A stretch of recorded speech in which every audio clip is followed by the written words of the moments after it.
Namaste. Welcome to the lecture series on the subject Basic Thermodynamics. This is Module 1, Fundamental Concepts and Definitions. Lecture number 1.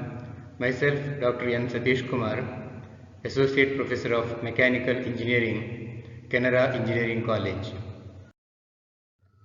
So in this lecture number 1, we are going to introduce you the subject Basic Thermodynamics, and this will be discussing about macroscopic and microscopic aspects, then thermodynamic system and classification of thermodynamic systems. Now coming to the introduction part, thermodynamics is the science of energy transfer and its effects on physical properties of substances. So here the form of energy are mechanical, thermal or heat, chemical, electrical, etc. So this thermodynamic subject mainly involves the energy transfer, that is transformation of energy from one form into the other form. So in thermodynamics mainly we are concerned with the energy transfer from heat to work or work to heat. Even chemical, electrical energies can be converted into heat energy, and further they can be converted into mechanical energy. So mainly it deals with the energy transfer from one form to the other form. So this thermodynamics deals with the behavior of gases and the vapors, so which are called as the working substances. So gases and the vapors are the working substances. So what is working substance? So working substance is nothing but a media which is used in any thermodynamic device. For example, if you take the refrigerator, so there is a substance called as a refrigerant, which is called as the working substance or thermodynamic media. So most of the thermodynamic media used in practical devices will be either in the form of gases or vapors. Now these working substances are subjected to variation of temperature and pressure, and also there will be some relationship between heat energy and mechanical energy, which is commonly referred to as work. So this thermodynamics deals with the behavior of these working substances when they are subjected to variation in temperature and pressure, and also studying the relationship between heat energy and the mechanical energy. Now energy transformation takes place when a substance undergoes a change from one condition to another in a process. So as I discussed, or as I told you earlier, so thermodynamic devices uses working substance. Now these working substances undergo change of phase from one phase to another phase. So as you know, there are three phases of a substance like solid, liquid and gas. So during this phase transformation, so there also energy transformation takes place. So during the process. So what are the processes involved? So it may be heating or cooling, and expansion or compression in the cylinder, or the passages with or without the production of supply of mechanical work. So we are going to deal with this in detail in the coming chapters. So you have to study what are the various thermodynamic processes and how the energy transformation, that is mainly the heat and work transfer, takes place during this process. Now the devices under thermodynamic category can be classified into two categories. One is called as work producing device and another one is called as work absorbing devices. Now first you should understand what is work producing device and work absorbing device. So a work producing device is the one which will convert some other form of energy into mechanical energy or the work. Now let us go through the examples given there. Steam power plant, you know that, which converts heat energy into mechanical energy. Now heat energy may be available in the form of fuel like coal and all.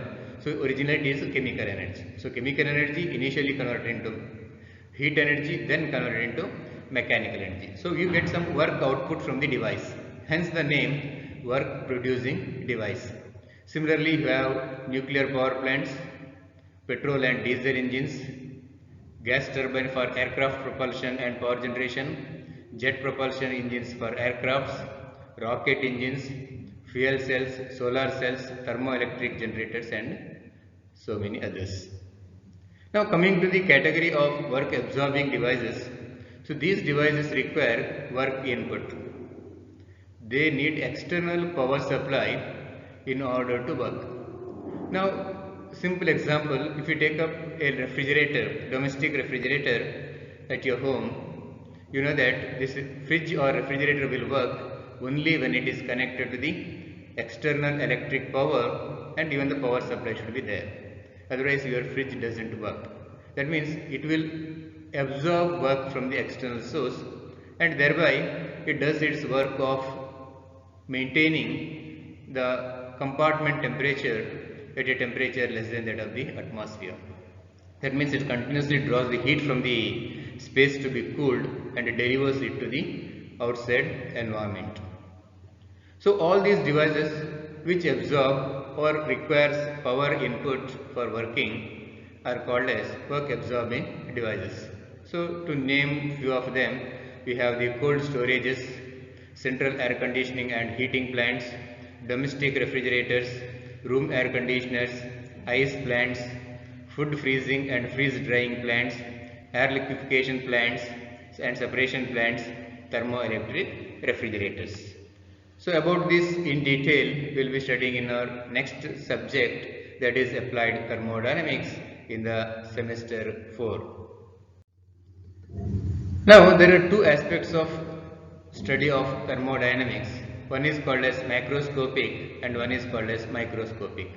So macro, so the name itself implies is that it is based on the bulk properties which are or which can be easily measurable. Right? So later we will study what are these properties and all. So here the measurable bulk properties constitutes a point of view of study of thermodynamics called as macroscopic approach. So here the measurable properties are pressure, volume, temperature, etc.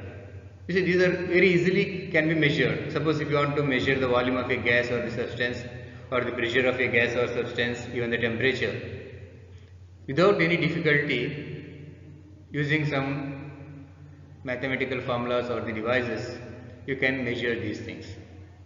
And in macroscopic approach, the state or the condition of a system or a substance is completely described by means of these above large scale characteristics or the properties of the system. So whatever the pressure, volume, temperature, they are called as the characteristics or the properties of the system. Hence this view of study is called as macroscopic and the properties are called as the macroscopic properties. Now when it comes to the microscopic, the word itself, it says microscopic, means very small.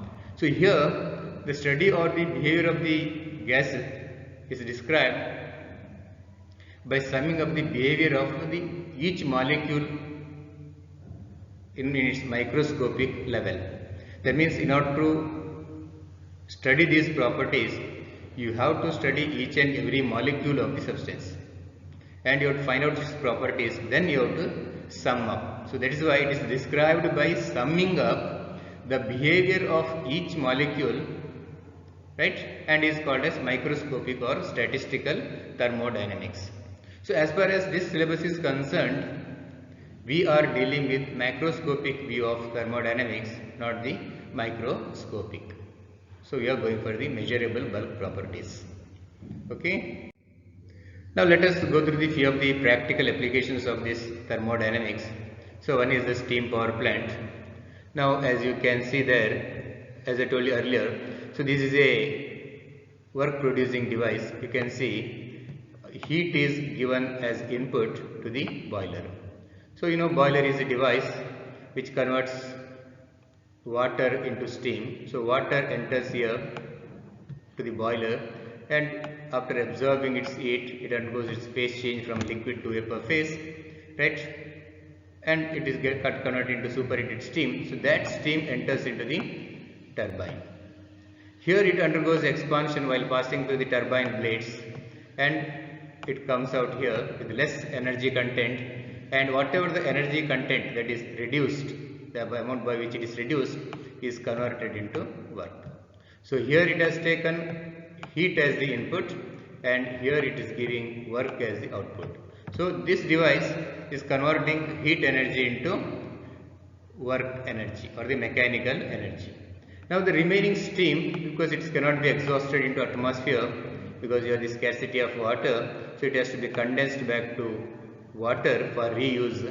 So it has to be passed through a device called as condenser, where it rejects its heat to the atmosphere and the vapor gets condensed into liquid, and further this has to be pumped back to the boiler. So why we are using pump? Because the pressure at which the condensation takes place is less than the pressure of the boiler. So to increase the pressure, it has to be pumped back to the boiler. This pump requires some work input. You can see W in. Now you can think work input is also there. Why can't it be work absorbing device? Now the thing is, here work output from the device, that is W out, is much more than this W in. And in most of the cases, this turbine itself will be coupled to the pump and it drives the pump. Since W out is more than W in, so W out minus W in will be a positive quantity. That means some net work output will be given out of the system. So here system means this shaded region. You can see here. You see from here, you see this shaded region is called as the system. Okay, rectangle shaded region. Right. So system consists of 4 devices: boiler, turbine, condenser, and the pump. So system, heat enters here through the boiler, work goes out from the turbine, again some heat is given out through the condenser, some work enters. So there will be work interaction and heat interaction between the system and the surroundings, right? So the shaded area is the system and anything outside to that is the surroundings. So this example I explained you in depth. Now just I will glance over the other examples or the practical applications. One is the IC engine. So here also the heat energy of the fuel is converted into mechanical energy. So after the fuel undergoes combustion in the combustion chamber here, right? So whatever the heat energy released, so it will be helping the piston to reciprocate, thereby converting the heat energy into the mechanical energy. Okay. Next is the gas turbine. So this dotted region you can see here. So that is the system boundary, is this part. Okay, sorry, here. Then, so here mass as well as energy, that is the heat energy, enters into the system, and while undergoing expansion, part of that is converted into work. It is shown here like arrow mark, but it is coming through the shaft. In fact, actually, work output is given through the shaft, and the gas with a small quantity of heat energy comes out through the exhaust pipe. So this is about the gas turbine as the example for the one of the practical applications of thermodynamics. Okay, now coming to the very important part.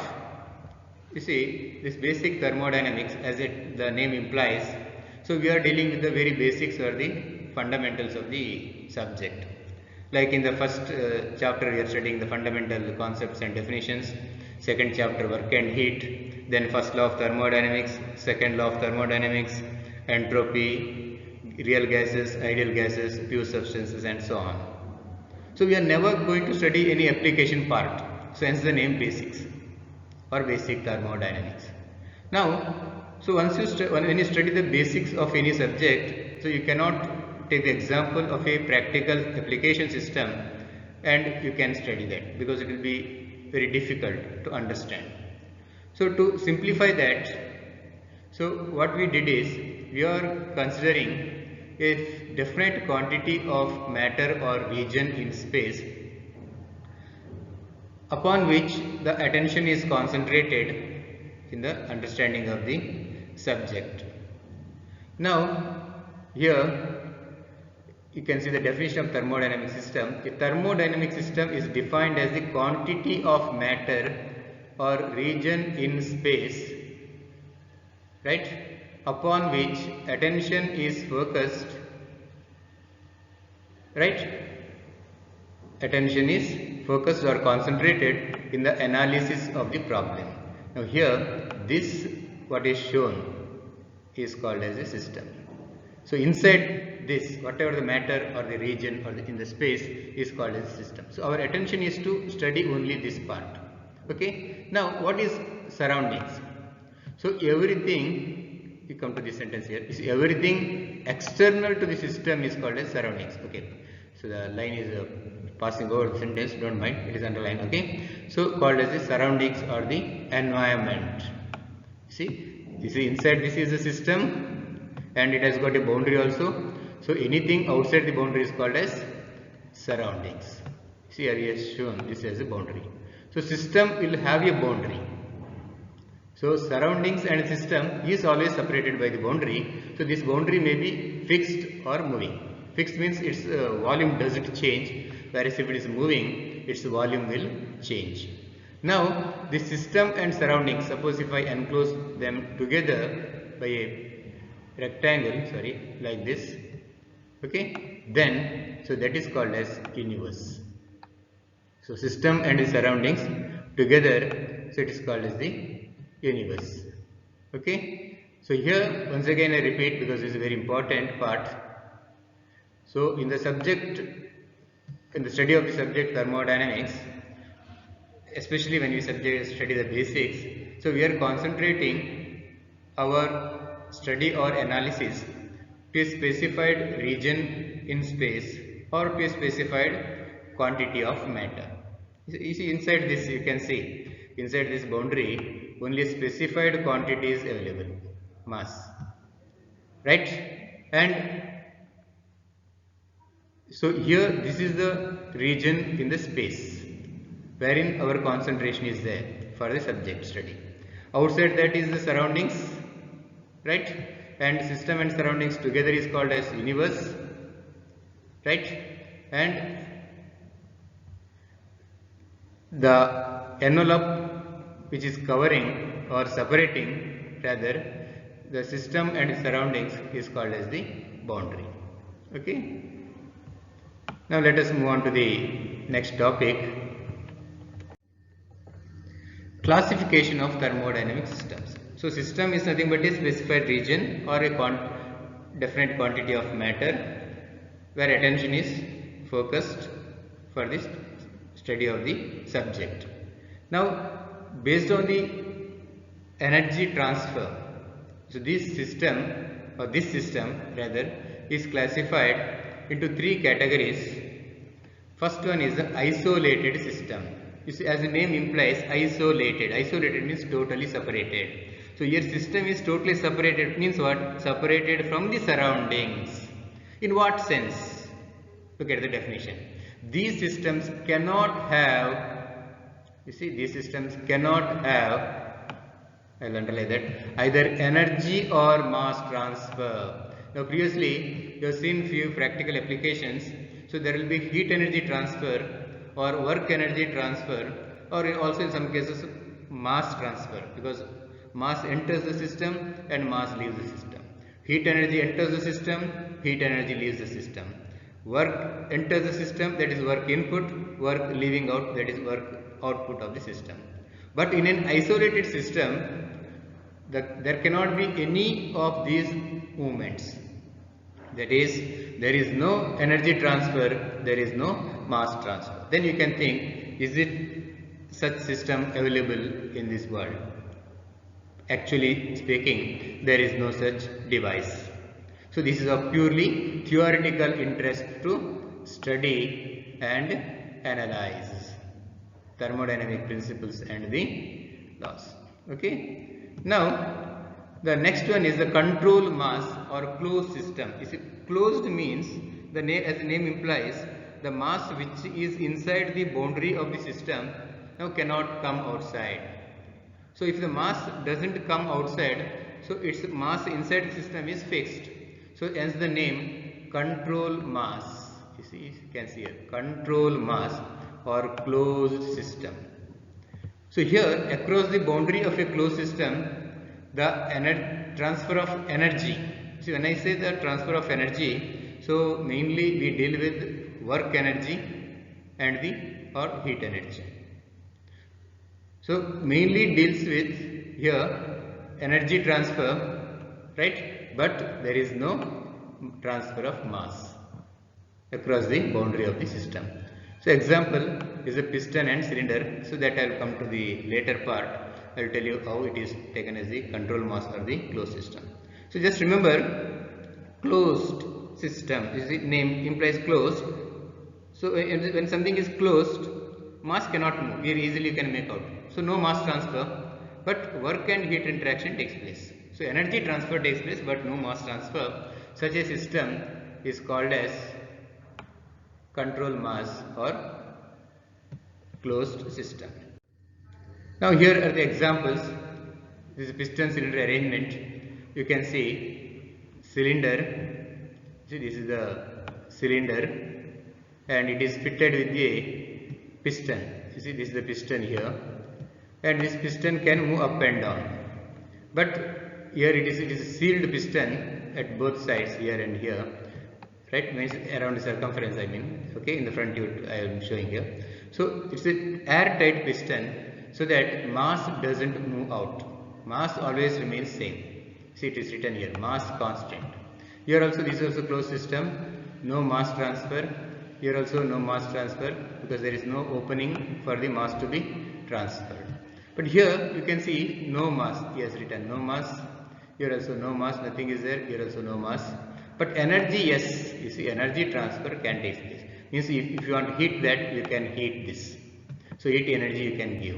Here also you can give the heat energy, or you can remove the heat energy also. Now here, you see, you can see bottom, they are heating. So when they heated, so piston moves up. You see, that is shown in the second diagram here. You can see that, you see, piston is here in the second position. Initially it was here. So before heating it was here, and now it is here. So piston is displaced. So displacement of this piston is nothing but the movement of mass, so which is considered as the work. So again work transfer is involved there. You can see work transfer. Why? Because the piston has displaced from its initial position to the next position. So there is a work transfer. So here bottom heat transfer here. Can you see the arrow mark? And here work transfer. But there is no mass transfer. So that's the beauty of the closed system. Now the one more system is the control volume or the open system. So open system, if the system is open, that means it has passages for the inlet and the outlet. Now you can see the diagram here. So here there is an inlet and here there is an outlet. That means there is a provision for the mass to enter. See, this is a mass. Okay, not able to write properly. Okay, mass enters the system here, mass comes out. As well as, you see, this mass, for example, if you take this as a steam turbine, so steam enters into the system through this. So steam means it is water converted into steam in the boiler. So it possesses huge quantity of heat energy, and that heat energy, while the steam passes through the turbine, it undergoes expansion and it converts its heat energy into mechanical energy, and work output is obtained through the shaft. So again work transfer is involved, and remaining heat is given out Also the same mass which enters here, because there is no accumulation of the mass inside the turbine. So whatever the mass enters inside, so it should leave, right? So here, now coming to the definition, in this system, mass and energy both may be transferred between the system and the surroundings. Now here, as I told you earlier, so there is a boundary or the envelope which separates the system with the surroundings. Here this dotted line is the boundary and it is called as control surface for this control volume or the open system. So it is called as a control surface. Means within that boundary the volume at any time is constant. You see, now this is a fixed boundary, so volume doesn't change. So hence the name control volume also, you can see the heading, control volume. Open system because it allows the mass to enter as well as the mass to leave the system. So this is how you have to understand and you have to classify the systems into three categories: isolated system, no energy transfer, no mass transfer; control mass or closed system. You see, control mass, mass is controlled, mass is fixed. So what should kind of system it should be? Closed system. So no mass transfer, only energy transfer. Whereas in control volume or the open system, as the name open, automatically you should conclude that there is mass transfer as well as the energy transfer. Now here are the examples, right, for the open system. So here mass enters into the system here from this end and mass leaves. Okay, so yes, written CV, so control volume, this is the nozzle, right? So this is an open system, and here again piston cylinder arrangement with an opening here. So mass can enter and it can push the piston outside, right? Or it can lift the piston rather than rather saying it outside, you can better say it is lifts the piston, thereby doing the work. So work transfer, mass transfer here, along with mass energy also transferred into the system. So whenever there is mass and energy transfer between the system and the surroundings, so we call it as the open system. So here one more example, right? So here is a water heater. So there is an outlet to take water outside. Also there is an inlet for the water to enter. So this is water inlet, this is the water outlet. So continuously it flows through this heater, gets heated up and goes out. So while entering cold water, some quantity of cold water is entering, so which is having less heat content, some mass of water. After getting heated in the control volume here, this volume is fixed and this dotted surface is a control surface. So there are two things, one is real boundary and one is dotted, you can see. So this thick line is called as real boundary or real surface, and this dotted is the control surface. Now here after getting heated, so water leaves the system. So mass enters, mass leaves, right? And it absorbs, it enters with less heat and it absorbs heat in the system and goes out with heat. So this is how a open system is.